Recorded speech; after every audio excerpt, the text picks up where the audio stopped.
अस्सलाम वालेकुम dear students. कैसे हैं आप सब लोग? उम्मीद करता हूं कि आप सब लोग खैर खैरियत से होंगे। आज जिस टॉपिक के बारे में हम बात कर रहे हैं वो है प्रेशर। रियल लाइफ में प्रेशर के बहुत से एप्लीकेशंस होते हैं। जस्ट लाइक अगर हम एक पेंसिल उठा लें, पेंसिल के जो दोनों एंड हैं, एक एंड बहुत ही नोकदार होता है और दूसरा एंड जो है वो एक इतना नोकदार नहीं होता। बेसिकली वो सरफेस जो है वो एरिया ज़्यादा होता है।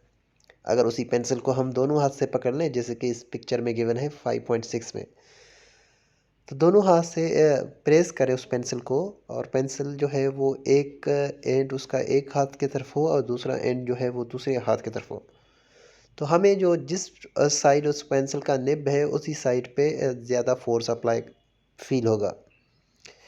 ठीक है, हमें ऐसा लगेगा कि वो पेंसिल जो है वो हमारे हैंड पे ज़्यादा फोर्सेस अप्लाई कर रहा है। दैट मीन्स कि वहाँ पे प्रेशर ज़्यादा अप्लाई हो रहा है।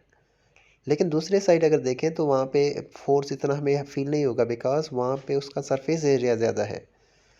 तो ये सरफेस एरिया और फोर्स के दरमियान जो रिलेशन है, या प्रेशर के दरमियान जो रिलेशन है, वही हम आज स्टडी करेंगे। प्रेस अ पेंसिल, जो कुछ मैंने बताया वहाँ पे इसमें गिवन है। Press a pencil from its ends between the palms, figure 5.6। जैसे कि इसमें ही मैंने ऑलरेडी आपको बता लिया है। आगे क्या लिखा हुआ है? The palm pressing the tip feel much more pain और then the palm pressing its bend end. Bend end मतलब ये है कि वहाँ पे सरफेस एरिया ज़्यादा हो, जहाँ पे रबड़ लगा होता है मोस्ट पेंसिल में, वहाँ पे पेन कम होगा। लेकिन जहाँ पे टिप है, निब है, वहाँ पे उस तरफ प्रेशर यानी कि पेन ज़्यादा होगा। We can push a drawing pen into a wooden board by pressing it over thumb, figure 5.7। जैसे कि फिगर 5.7 में देखें, यहाँ पे एक पिन है जिसको हम एक भी वुडन बोर्ड पे अगर प्रेस करें, तो ऊपर से जैसे ही हम प्रेस कर रहे हैं तो वो सरफेस जो उस वुडन सरफेस बोर्ड के साथ कनेक्ट है, उसका एरिया बहुत स्मॉल है, निप बहुत छोटा है, जिसकी वजह से आप थोड़ा भी फोर्स अप्लाई करें तो वो पूरा फोर्स एक ही पॉइंट पे आके मर्ज होके किसी बॉडी पे अप्लाई होता है, उस वुडन बोर्ड पे। तो उसके वजह से वो ईज़िली उसके अंदर मूव कर जाता है। दैट मीन्स कि अगर एरिया स्मॉल है तो प्रेशर उसमें हाई होगा, अगर एरिया ज़्यादा होगा तो प्रेशर उसमें लो फील होगा।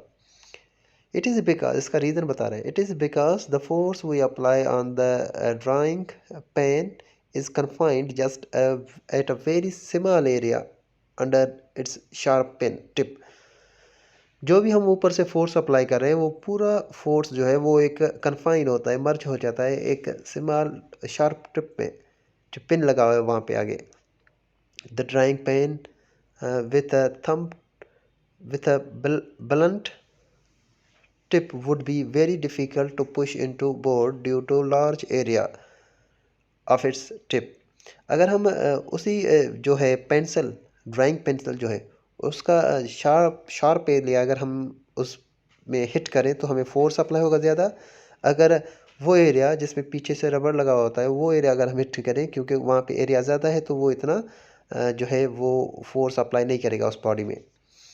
इन दीज एग्जाम्पल, जो हमने एग्जाम्पल ऊपर देखे हैं, we have find that the effectiveness of a small force is increase if the effective area of the force is reduce. ऊपर जो हमने एग्जाम्पल पढ़े हैं इसमें हमें ये पता चला कि अगर हम एरिया रिड्यूस करें तो उस वहाँ पे जो फोर्स है उसकी जो इफेक्टिवनेस है वो इंक्रीज़ हो जाएगा। ठीक है, अगर हमें फोर्स जो है वो इस्तेमाल करना है तो वहाँ पे एरिया इंक्रीज़ करें तो फोर्स ऑटोमेटिकली इस्तेमाल अप्लाई हो जाएगा। दैट मीन्स के फोर्स अगर अगर इंक्रीज़ करना है तो एरिया की वैल्यू हमें डिक्रीज़ करना पड़ेगा। The area of tape of the pencil or that of the nail is very small and hence then increases the effectiveness of the force। जब एरिया स्मॉल होगा तो उसमें हमें पता चल जाएगा कि जो फोर्स है उसकी इफेक्टिवनेस, जो सलाहियत है, जो स्ट्रेंथ है, वो ऑटोमेटिकली इंक्रीज हो जाएगा। The quantity that depends upon the area and increase with the decrease in area on which force acting is called pressure. वो क्वांटिटी जो कि डिपेंड कर रहा है फोर्स पे, एंड इंक्रीज विथ डिक्रीज अगर वो क्वांटिटी इंक्रीज़ हो रहा है तो अगर हम एरिया डिक्रीज़ करें तो वो क्वांटिटी इंक्रीज़ होगा। ठीक है, अगर एरिया इंक्रीज़ करें तो वो क्वांटिटी डिक्रीज़ होगा, तो उस क्वांटिटी को हम प्रेशर कहते हैं। Thus pressure is defined as the force acting normally per unit area on the surface of a body is called pressure. Force acting normally per unit area, जब force act हो perpendicularly किसी भी particular area पे तो वो basically pressure कहलाता है। Pressure is equal to force upon area. Pressure को रिप्रेजेंट किया जाता है P से और फोर्स को रिप्रेजेंट किया जाता है F से, वाइल एरिया को रिप्रेजेंट किया जाता है A से। ठीक है, उसके बाद है हाउ टू कैलकुलेट प्रेशर।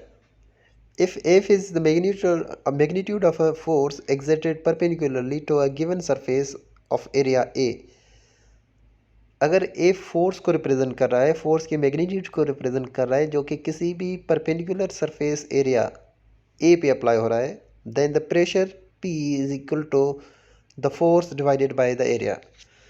उसके बाद प्रेशर जो होगा वो बराबर होगा फोर्स डिवाइडेड बाय एरिया, जिसको हम फोर्स पर यूनिट एरिया कहते हैं।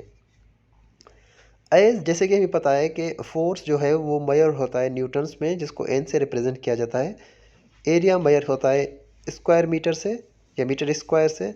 Therefore in SI unit pressure, SI unit of pressure is newton per square metre, जिसको हम न्यूटन मीटर इनवर्स भी कहते हैं, metre power -2। It is also known as a pascal, जिसको हम पास्कल भी कह सकते हैं। 1 पास्कल, 1 पास्कल में 1 न्यूटन पर मीटर स्क्वायर होता है, या 1 न्यूटन मीटर पावर -2 ये कह सकते हैं हम। तो आज जो हमारा था लेक्चर वो प्रेशर के बारे में था, जिसमें हमने ये देखा कि अगर किसी भी सरफेस पे हमें फोर्स अप्लाई करना है, ठीक है, तो वो जो फोर्स है वो हम इसी तरीके से, जैसे कि पेंसिल है, पेंसिल ड्राइंग पेंसिल, तो वहाँ पे जो निब है उस निब का सरफेस एरिया बहुत स्मॉल है। जितना भी सरफेस एरिया स्मॉल होगा तो वहाँ पे प्रेशर जो है वो ऑटोमेटिकली इंक्रीज़ हो जाएगा। फोर्स वाले सेम हो लेकिन प्रेशर इंक्रीज़ होगा, because pressure is inversely proportional to area of surface area. ठीक है, तो अगर आप नए हैं तो इस चैनल को लाइक करें, सब्सक्राइब करें और अपने दोस्तों के साथ शेयर करें, बेल आइकन को प्रेस करें ताकि हर एक आने वाली वीडियो आप तक पहुंच सके।